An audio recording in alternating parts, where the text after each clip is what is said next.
Brian dan Sally mengenyam pendidikan yang baik.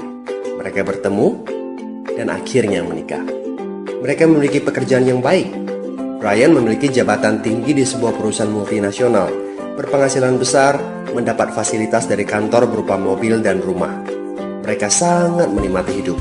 Sering nongkrong bersama di coffee shop sepulang kantor, nonton di bioskop, mampu membeli baju dan tas yang matching, dan pergi berlibur sesekali. Tapi, kenyataan sebenarnya tidaklah demikian. Utang kartu kredit mereka terus menumpuk tak berujung. Setiap akhir bulan merasa kehabisan uang. Mereka memiliki barang-barang bagus, tetapi tabungan masa depan kacau balau. Brian dengan mudah membeli ini, tapi bukan ini. Tabungan 100 juta pun rasanya masih jauh sekali. Sudah kerja lebih dari 10 tahun, tapi belum sanggup membeli rumah sendiri.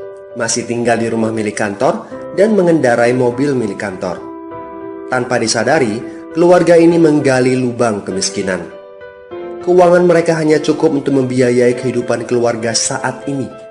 Mereka harus terus bekerja untuk menghasilkan uang.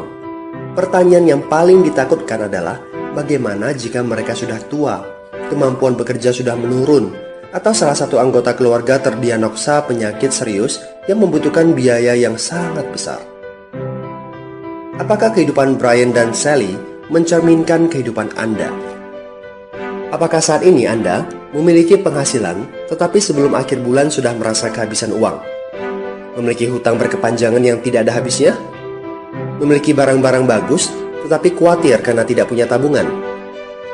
Memiliki hidup yang berkecukupan, tetapi khawatir tidak mampu menyekolahkan anak-anak dengan baik?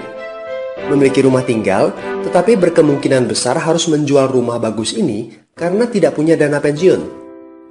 Jika Anda menjawab ya pada salah satu saja pertanyaan tadi, saatnya untuk memperbaiki diri. Mau jadi seperti apa kita ini kalau ternyata kita sebetulnya hanya gaya dari luar saja? Mau hidup kropos seperti ini sampai kapan?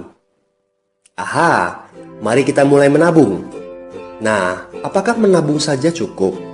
Berapa banyak yang bisa Anda sisihkan untuk ditabung setiap bulan? Mari kita ambil contoh. Anda berencana untuk memiliki rumah dan mobil. Katakanlah harga rumah 600 juta dan harga mobil 200 juta. Jika Anda mampu menabung 5 juta per bulan, Anda membutuhkan 13 tahun untuk mendapatkan angka 800 juta.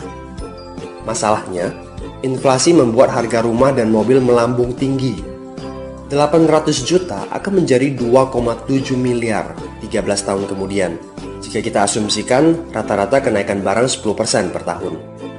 Ini masih soal impian untuk membeli rumah dan mobil. Padahal, masih banyak kebutuhan lain yang perlu dipersiapkan jika ingin hidup lebih baik. Bagaimana dengan persiapan dana hari tua?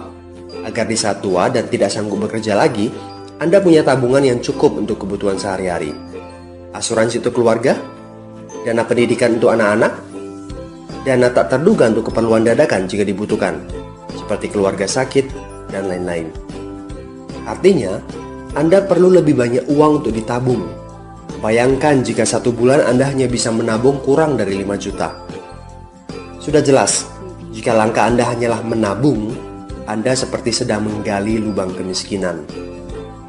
Hal utama yang perlu Anda lakukan adalah meningkatkan penghasilan Anda. Anda mungkin bertanya bagaimana saya bisa melakukan itu dengan segala kesibukan yang saya miliki sekarang. Apakah saya bisa tetap mencari income tambahan di luar sana tanpa mengganggu pekerjaan utama saya? Seandainya bisa, apa yang bisa saya kerjakan saat ini? Nah, langkah pertama yang perlu Anda lakukan saat ini adalah menghubungi teman yang menunjukkan video ini kepada Anda. Dia punya akses untuk jawaban dari pertanyaan Anda. Informasi, itu yang Anda butuhkan saat ini. Terbukalah, seperti parasut, pikiran hanya dapat bekerja saat terbuka. So, segera hubungi teman Anda dan dapatkan video informasi berikutnya.